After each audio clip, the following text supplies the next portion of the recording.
Namaskar. In my YouTube channel, once again I am with you with some healthy tips. Today my topic is prevention is better than cure. Prevention is better than cure. इलाज से बेहतर बचाव है। तो साथियों, हम ऐसे कौन कौन से प्रिवेंशन अपनाएं, उपाय अपनाएं जिससे हमें इलाज की जरूरत ही ना हो।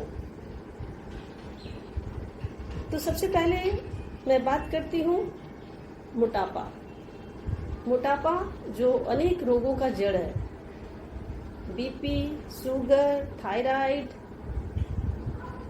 घुटनों में दर्द और ना जाने कितनी बीमारियां मोटापे के कारण होती है। तो अगर हमें ये डायबिटीज, हाई बीपी और थायराइड इससे बचना है तो मोटापे पे कंट्रोल करना होगा। मोटापा ही ना बढ़े इसके लिए हम क्या करें?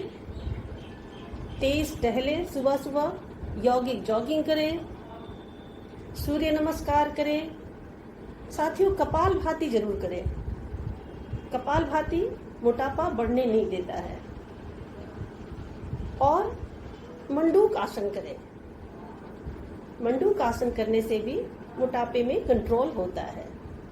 मोटापा बढ़ने का दूसरा रीजन है फास्ट फूड, जंक फूड। ये पिज्जा, ये बर्गर और चाउमीन, मैगी, इससे परहेज करें। छोटे बच्चे हैं तो चलो महीने में एक दिन खा लो, कोई बात नहीं, लेकिन ज्यादा सेवन ना करें तो आप मोटापे से बच सकते हैं और आपको ज्यादा दवा पे निर्भर नहीं रहना होगा। अब साथियों, बात करते हैं थायराइड की। आज थायराइड एक कॉमन बीमारी हो गई है। तो थायराइड से कैसे बचें? उज्जाई प्राणायाम करें। अगर प्रतिदिन सिर्फ 1 मिनट का समय आपको देना है, 3 से 5 बार उज्जाई प्राणायाम करें। कितने बार? Only 3 times to 5 times. अगर आप 3 से 5 बार उज्जाई प्राणायाम करते हैं तो आपको थायराइड होगा ही नहीं। कोई बीमारी होने का वेट ना करें कि मुझे ये बीमारी होगी और मैं डॉक्टर के पास मुझे जाना होगा। उज्जाई प्राणायाम कैसे करते हैं साथियों?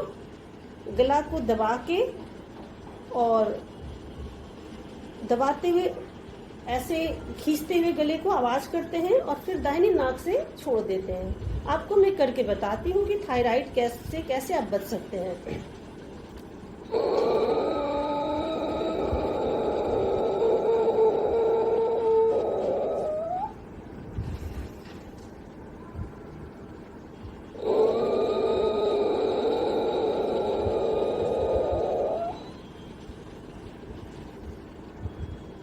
गले को दबा खींचते हुए और थोड़ी देर अगर रोक सके तो रोकें और दाहिने नाक को बंद करके सांस को छोड़ दें।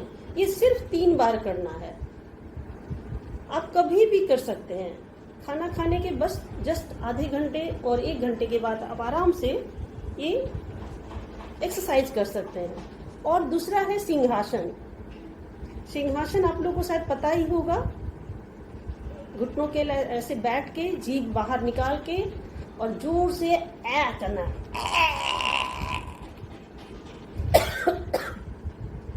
और ऐसे गले को 3 से 4 बार करें। गले को ऐसे ऐसे मालिश कर ले तो आपको थायराइड नहीं होगा। अब हम बातें करते हैं हाथ पैर में दर्द की।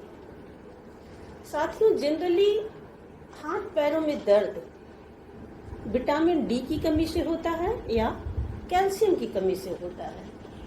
तो विटामिन डी कहाँ से मिलेगा दोस्तों? सूर्य से। आप सन रेज में विटामिन डी भरपूर होती है। बाहर खेले, धूप में टहले। पेरेंट्स बच्चों को धूप में खेलने के लिए प्रेरित करें। हमेशा घर के अंदर बच्चा ना बैठा रहे।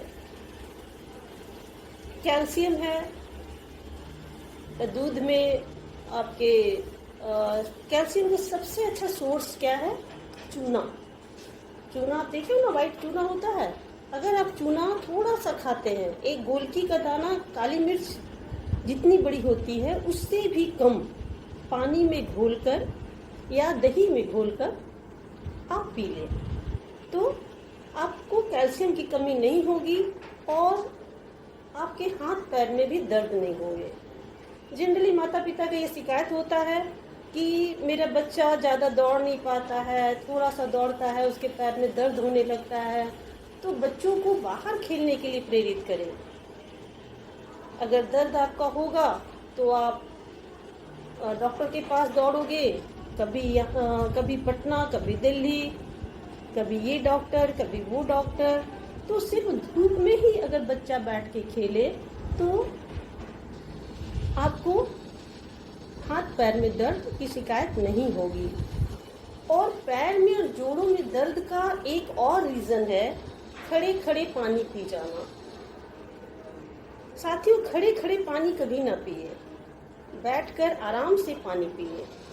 अगर आप बैठकर पानी पीते हैं तो आप जोड़ के दर्द से आप बच सकते हैं। अब हम बातें करते हैं आंख की। आज छोटे छोटे बच्चों को चश्मा लग गया है। इसका कारण कौन है? इसका कारण हम सभी बहुत अच्छी तरह जानते हैं, लेकिन इसका कारण हम सभी अच्छी तरह जानते हैं। घंटों मोबाइल में लगे रहना, क्या बड़े क्या बच्चे, सुबह उठते ही मोबाइल देखना, खाते वक्त मोबाइल देखना। आज मोबाइल एक हमारे जीवन की नेसेसिटी बन चुकी है, लेकिन दोस्तों मोबाइल को अपने ऊपर हावी ना होने दें। आपकी वो जरूरत हो वो आप पे हावी ना हो जाए, इतना ख्याल जरूर रखें। मैं एक छोटा सा सवाल युवाओं से पूछना चाहती हूँ, जितने भी यंगस्टर्स हैं उनसे पूछना चाहती हूँ कि सुबह उठते ही आप व्हाट्सएप मैसेज में क्या देखते हो? क्या पर डे आपके बॉस का प्रमोशन का उसमें मैसेज आया है क्या? या वो कहता है कि अगर आप सुबह मोबाइल नहीं देखोगे तो आपको ऑफिस से डिसमिस कर दिया जाएगा, आपको जॉब से डिसमिस कर दिया जाएगा? या क्या आपके मम्मी पापा, अगर आप सुबह मोबाइल नहीं देखते हो तो क्या आपके मम्मी पापा आपको घर से निकाल देंगे? नहीं मेरे साथियों, इस आदत को बदलो। और आजकल की मॉडर्न मम्मियां, ओह उनका तो क्या कहना। 6 महीने के बच्चे को, 1 साल के बच्चे को बोतल मुंह में लगा दिया और मोबाइल पे कुछ ऑन कर दिया, जो भी है, गाने हो या कुछ कॉमिक्स हो, ऑन कर दिया। बच्चा दूध पी रहा है, मोबाइल देख रहा है। जब मम्मियाँ खाना खिलाती है तो एक हाथ में मोबाइल और एक हाथ से खाना खिलाती है। ये क्या है? आप बच्चे की मम्मी है उसके दुश्मन। जो बच्चों का, एक तो मोबाइल ज्यादा देखने से आंखें खराब होती है, ये सभी जानते हैं। और दूसरा साथी, आप मम्मियों से मैं बात कर रही हूँ, बच्चा ज्यादा मोबाइल देखने से उसके माइंड पे भी जोर पड़ता है। बच्चा कभी कभी एबनॉर्मल हो जाता है। ऐसे मैंने 1-2 बच्चे को देखा है, मुझे बहुत तकलीफ हुई। मैंने स्टार्टिंग में उनको मैंने मना किया, मेरे एक करीबी रिलेटिव्स हैं, उनको मैंने मना किया, लेकिन वो नहीं मानी। लास्ट में बच्चा एबनॉर्मल हो गया, वो ठीक से बोल नहीं पाता था। जब वो 3 साल का हुआ, 3 या 4 साल का जब वो हुआ, बच्चा बोल नहीं पाता था, चिड़चिड़ा हो गया, हर चीज को फेंकना, तोड़ना, बिल्कुल एबनॉर्मल जैसा। उस बच्चे का दिमाग ही नहीं काम करने लगा। उसे पढ़ाई तो दूर की बात है, उसे कुछ भी समझ में नहीं आने लगी। तो जब उनको इलाज के लिए ले जाया गया उस बच्चे को, वहाँ साइकोलॉजिस्ट जो होते हैं वो कोई दवा या ज्यादा कुछ नहीं देते हैं, बस उस बच्चे के साथ 2 घंटे लगातार खेलते हैं, उससे कुछ कुछ बात करते हैं। और जानते साथियों, सबसे अच्छा उनको एक जो बताया गया इलाज कि बच्चा जब सो के उठने लगे, जब बच्चा सो जाए और उठते समय उसे ओम का ध्वनि सुनाइए, और इस ओम की ध्वनि से उस बच्चे पर इतना अच्छा प्रभाव पड़ा कि 1 साल के अंदर बच्चा नॉर्मल हो गया। अब वो स्कूल भी जाता है, थोड़ी बातें करता है, बहुत नॉर्मल नहीं हुआ लेकिन अच्छा हो गया। अब साथियों बातें करते हैं ब्लैक फंगस की। फंगस, आम बोलचाल की भाषा में फंगस को फफूंद कहते हैं। अभी लगभग 15 दिन पहले डॉक्टर संजीव और डॉक्टर गुलेरिया कह रहे थे कि फंगस डैम्प एरिया में पनपता है, जहां नमी होती है, जहां डैम्प होता है वहां पनपता है। हमेशा एसी में रहने वाले लोग को इससे ज्यादा खतरा है क्योंकि वहां डैम्प होता है। तो अगर आपको फंगस से बचना है तो ज्यादा हमें खिड़की दरवाजे अपने रूम के खोल के रखें, हवा आने दे, धूप आने दे, ताकि वहां हमेशा नमी ना बनी रहे। इस बात का ख्याल आप जरूर रखें। तो ये हो गया प्रिवेंशन। अब आपको इलाज की जरूरत नहीं होगी। अगर आप तो साथियों, एक कोरोना के लिए गाइडलाइन है ना, आप सभी जानते हैं, 2 गज की दूरी बहुत है जरूरी। तो मैं यहाँ पर एक ऐड करना चाहूंगी, सोते समय मोबाइल से 2 गज की दूरी स्वास्थ्य के लिए बहुत है जरूरी। अंत में साथियों, ये सारी जो बातें हैं ये प्रिवेंशन है।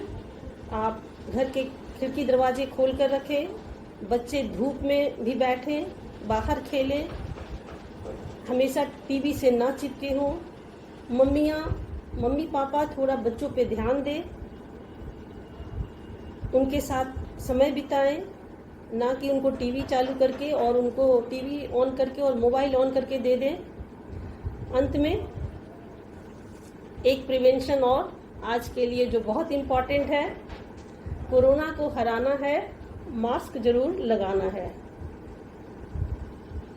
नमस्कार साथियों, आशा है आपको मेरी बातें अच्छी लगी होगी और आज से आप अपने बच्चों पे ध्यान देंगे। मेरे चैनल को सब्सक्राइब करना ना भूलें और शेयर करें। धन्यवाद।